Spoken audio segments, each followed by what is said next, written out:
What is going on, guys? Desi here again. In today's video I'm going to be talking to you guys about the update. Before we do that, as you can see, I got a couple of chests to open, so I'm going to go ahead and do that now, see if we can get anything good.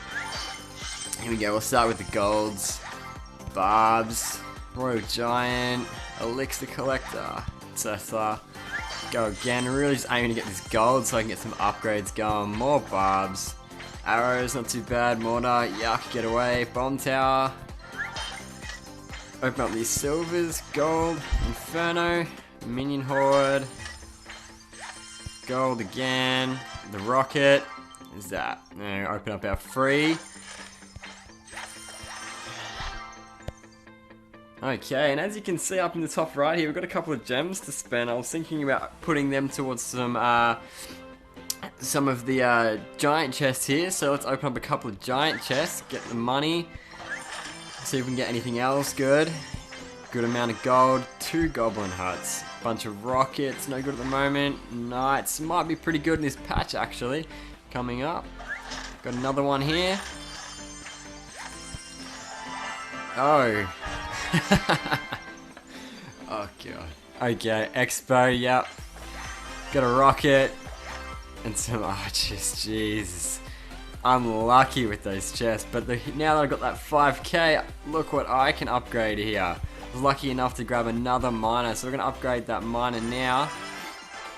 Here we are. Where we got 100 more hit points. Damage, crown tower. Awesome. That is gonna help me out heaps. Considering in this patch, he's getting a buff. Before we jump into the patch info, guys, I thought I might show you a couple of replays that actually looked really good to show you guys. So I'm going to jump into them now. I'll be back with you in a second. Alright, guys, we are back. This replay was awesome. I felt like I had to show you guys. It's a good game to show you guys how I play. It was close, good to just show off, I guess.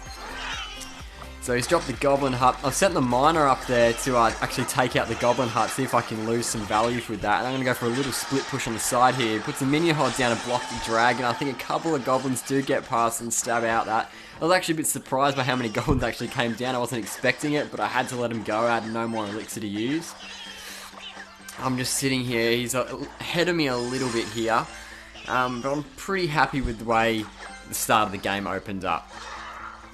So he's banking up his barbs. He's got level 11 barbs, so he's a level ahead on me on crown towers, and he's got a card just a tad higher. I'm going to go for just all-out defense here. I just found out then he had the miner. Hopefully get a little bit of splash on these barbs. And I'm going to take off with a small little push after this. Fireball catches me by surprise, but I've already sent the miner off at that point, but I'm hoping this Dark Prince can make it through and connect. Bang, and he gets the connection damage off to the tower. So all in all, not a bad trade there. It's going to be resetting now, let these goblins slip by. There's no point dropping elixir here. I'm just going to get a zap here, and this is where I take the lead, guys. The elixir lead off the zap, and him putting those minions down probably wasn't the smartest idea. But all in all, we've got the elixir lead now, and that's what you always aim to get. So letting it reset. And I'm going to go for a small push. The Goblins Dark Prince is actually a really strong push. It's actually quite difficult to counter. So it's always a great way to put it down if you don't know what they're going to use. I freeze here just because those Goblins were on it. And I send the miner once again to that Goblin hut just to lose value. But this time I don't want those Goblins to come through. So I'm going to zap it, stopping the bank up of the Goblins coming off because of the miner. Now he knows that I just used zap, so I had to get rid of this minion horde somehow. He's put the miner down, and I've just managed to get rid of that miner as fast as I can. He throws out a fireball, but now I've still got the dragon. The dragon's going to head up on the right here. I'm going to send the miner up again. Get the miner on the back. He drops the barbs behind to kill the miner, which allows the Dark Prince to come through and get some damage off. But on the left lane here, as you can see, I've done a small little split, and I'm actually going to take that tower. Now, I knew I wasn't going to be able to hold this. I just had to bank up troops as best as I could. I did try to hold it. I was hoping I could, but I wasn't actually able to. So he throws out the other fireball, and now I've got a massive push coming on my crown tower. I haven't got a lot. All my AoE troops are down, area of effect. troops are now down, and he's going full out. He knows that he has to get this push to win the game. He drops another minion horde. I'm splitting up my troops as best possible, just trying to get them away from the crown tower. He drops another barbarian pack, but luckily for me, 2 of those barbs actually go to the left-hand side here, which actually saves me some crown tower damage. I let that barb on the left just go nuts on the tower, and now this is where I have to take the push to win. Or at least that's what I'm thinking. He fireballs the miner. I zap, trying to get any inch of ground that I can in there, and I'm thinking, okay, I'm done here. 20 seconds left, 700 health on my crown tower. He's got cards a level up, but he throws the miner away, and I manage to kill the miner and block off this. I go in with the miner and the goblins up the top here, get the miner to tank the tower. He fireballs the wrong spot, and I take the crown. I thought it was an amazing replay, and a play that had to be made to actually win that game. So I was actually really happy with that, guys. I hope you enjoyed. Alright guys, just jumping into another replay now. But I'm just going to let this replay play out. It's a Royal Giant replay, so I'm sure you guys would want to watch it. I'm going to talk about the patch now. Now in the patch we've got a Royal Giant damage decrease by 4%. I really feel like this is needed.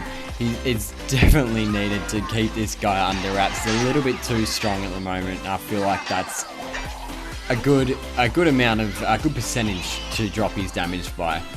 Freeze is being talked about, tweaked. Everyone's complaining. Everyone likes it. It's a very hard card to actually balance out, but they've actually decided to decrease the duration by 1 second. Now I feel like it's still going to be a usable card, and I feel like that's more than acceptable by 1 second. It does go for a little bit too long, I feel, so 1 second really isn't that bad.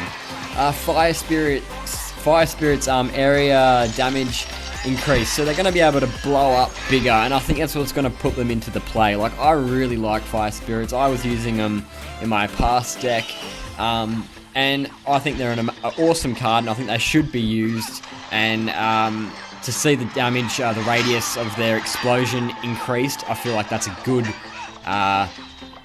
tweak, but 25% as well, so they should be used how they're designed to be used. The guard's hit points and damage are both going up. I thought this card was going to be amazing. I thought this card had everything I thought it was going to be in every single game, and it actually was a little bit underwhelming. So I think the little bit of a buff here isn't too bad. Hopefully they don't go into crazy mode where they go into overdrive and everyone's playing it. But I feel like, yeah, it's a good tweak, 8%. It's not too bad. You get them usable. The miner hit points increased by 6%. This is great news for me. I thought he was already in a great position, so I feel like this little tweak just helps people with the miner. Obviously, they will help people with legendary cards because they want everyone to aim to get them because they're very difficult to get. But I feel like, you know, it is an acceptable buff. It might not necessarily be needed, but I feel like it's going to be good for me, and it's going to be good for anyone that has the miner. And I think it's a really fun card. It's going to prompt people in the higher levels of play to actually use them a bit more.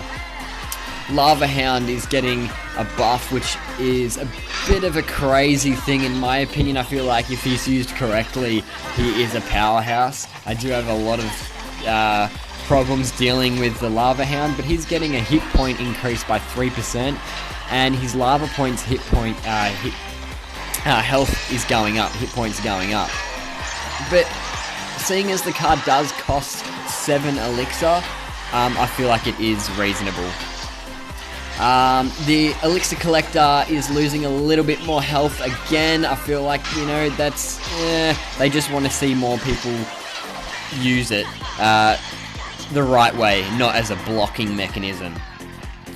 There you go, the replay is done. I'll jump back into some more things now. I'm going to jump into another replay for you guys.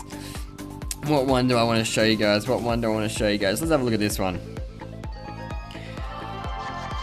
Okay, where were we up to? The Knight. The Knight is also getting a buff here. He is so underwhelmed, the Knight. He is only used when you first make an account, so I feel like the 10% hit point increase is actually going to use him and put him into the game as that little tank and as he's meant to be play. He's meant to be that little tank, that little cheap tank you can get with the split pushes, along with the miner.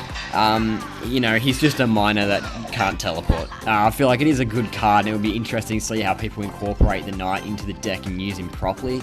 The little bomber has seen no action since I've been playing, so it's good that he's got a little damage increase. Maybe he'll be utilized a little bit more. I've never seen the little bomber actually get what he's deserved, so it'd be good to see this card in.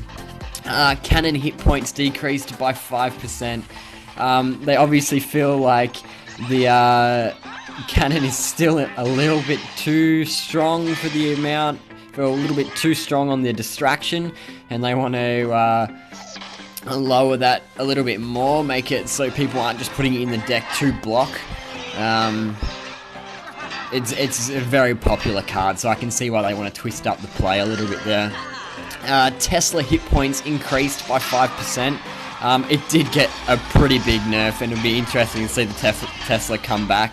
Might be a very hard counter to the Lava Hound. It always will be, I feel like, to actually stop that Lava Hound coming through. The pups, on the other hand, may still serve as an issue.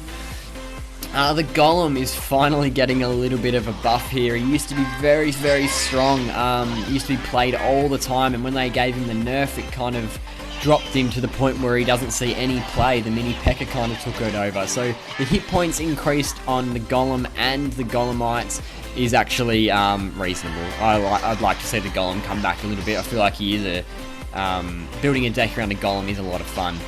The Witch, they have struggled so much to get the Witch in action, and she's getting another damage buff. They really want to see the Witch in higher level gameplay. She's only a mid to low level gameplay at the moment, so let's see if this damage increase actually gives the Witch the gameplay that she's deserved. All the skeletons across the board are going up. Hit points and damage. All it says here is more bones in the arena equals more fun, and I agree with that. I think the skeletons are a good card to throw in your deck, no matter which means you put them in, which is actually, again, the Witch is another buff for the Witch, because the Witch is going to get stronger off that. And then the last thing, all they're doing is they're fixing up the XP gain from legendary cards. So when you upgrade a legendary card, it's going to be leveled up a little bit better for the amount of effort it takes to get a legendary. But that wraps up this episode, guys. Thank you so much. Thank you for all your love and support on my first video. I hope you guys enjoyed this one. I really appreciate all the support, guys. So thanks so much. I'll see you guys on Clash. Peace out.